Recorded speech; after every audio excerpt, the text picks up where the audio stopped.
Over the pandemic, I have become enamored, one might even say obsessed, with the plants in my home. My mom and sister inherited my grandmother's incredible green thumb. The plants in their yard each year are bright and healthy. The colors and the heights coordinate beautifully. Everyone oohs and ahs when they arrive at their homes. I've managed some success over the years with zinnias and knockout roses, but the same has been true for indoor plants. We divided up the plants and flowers after my father's funeral 5 years ago. And I was home just a few weeks ago, and my mom's peace lily and bamboo palm are practically trees in her home, while mine are still alive, but they're growing ever so slowly. But I'm learning. I'm learning about plants, and plants are teaching me about resilience, the ability to recover from difficulties.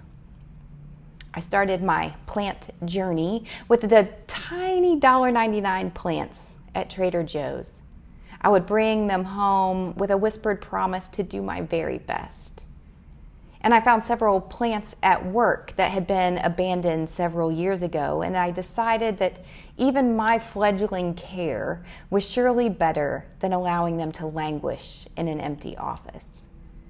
Now, I'm pleased to say that over the years I'm making progress. My Christmas cactus actually bloomed around Christmas. I've had to divide and repot my peace lily. The Pilea has a tiny Pilea baby at the base of its stem. And I haven't killed the orchid that was a housewarming plant when we moved into our apartment. But friends, when I walk out of the bedroom some mornings and I see the cyclamen drooping or leaves raining from my ficus, I told you I've gotten a little bit obsessed. When I see them wilting, my heart drops. I love these plants. I want to create the perfect conditions for them to grow and thrive. I got an app on my phone so I don't forget to water them. But sometimes, because I get too busy, sometimes for reasons I can't even understand, the plants wilt.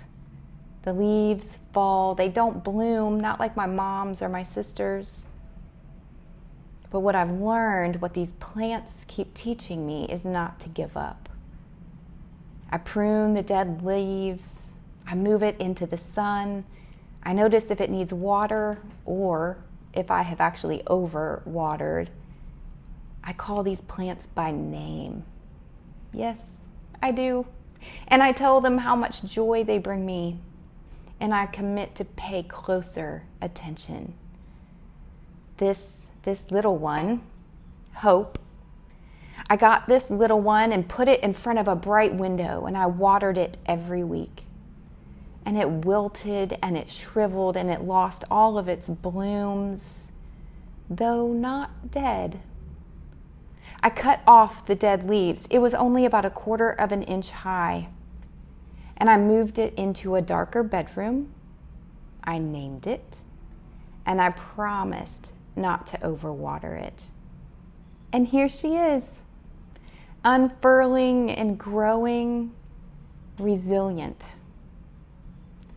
Like flowers battered in a storm or houseplants struggling with their novice owners, we all droop and wilt and feel like we may never recover.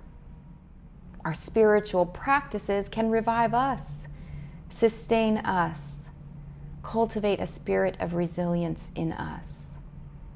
One of my life-giving practices in these days is to become a gardener for my plants and for my soul, paying attention to what is needed to thrive and being diligent and intentional about meeting those needs.